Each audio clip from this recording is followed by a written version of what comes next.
You can see here, these are some of the pieces that Johnny made for Cough Country. We've got the alien one, and we've got the one that matches, our trademark symbol. But these are ones that we actually ran through Johnny's custom program. And what I find interesting about this, Johnny, and I think I don't want to glance over it, and I don't want to miss out on the opportunity to say that you're the first one to do this, right, with the silicone? Yeah. Yeah.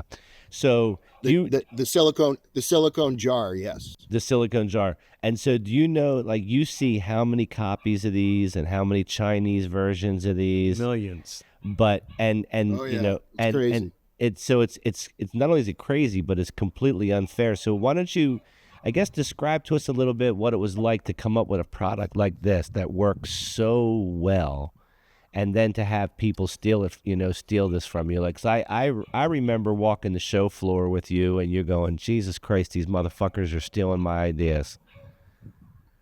Oh yeah, it's been a problem since day one. And even if you have a patent, it's still a pain in the ass. I used to get real mad about it.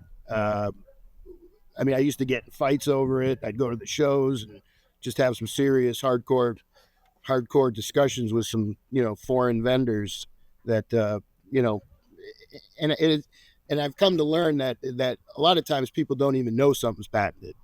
So, I kind of give people the benefit of the doubt a little bit now, whereas before I didn't. I just would go nuts. But yeah, it's a pain in the ass, because it's like stabbing you right in the gut. When you see that happen, they've even got me as far as my packaging that I use and my logos, and it's unbelievable. And what kind of recourse do you have when China and folks like that do this?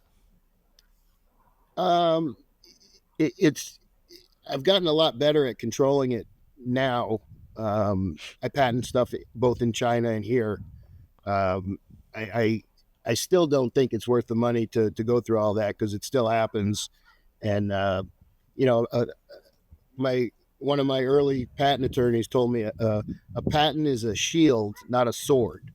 So to use the sword is expensive. Yeah, that's right. And I'm sure to fight an intellectual property case in China is probably not cheap. No, it's ridiculous. And it's just, to me, it's not worth it. I'd rather just come up with a cool brand and just add more products to that brand. That's why Nogu worked out so well, is because it wasn't just that one jar. Because 6 months into it, the knockoff started coming, but I had 8 more products to release 6 months into it. So I kind of planned for it a little bit, and it worked, but it's a shitty issue. He brings up a good point, Todd, Father, because one of the things, like, Elon Musk with SpaceX, for example, the Chinese are copying him constantly. And so the way to beat that is, like, we talk about what recourse he might have or not have, but the way to beat it is to innovate. And so what he did is he continued to crank out new products to reset the standard. And so where is No Goo today? Because I know you've been doing this for 10 years now, probably, with No Goo. So where is No Goo's still going? We're still selling to distributors, and it's nothing like the silicone jar craze used to be. Right. But I still do a lot of, like, custom stuff. Dab mats, custom jars, bongs, pipes. Mm-hmm. Whatever anybody wants, I can get made.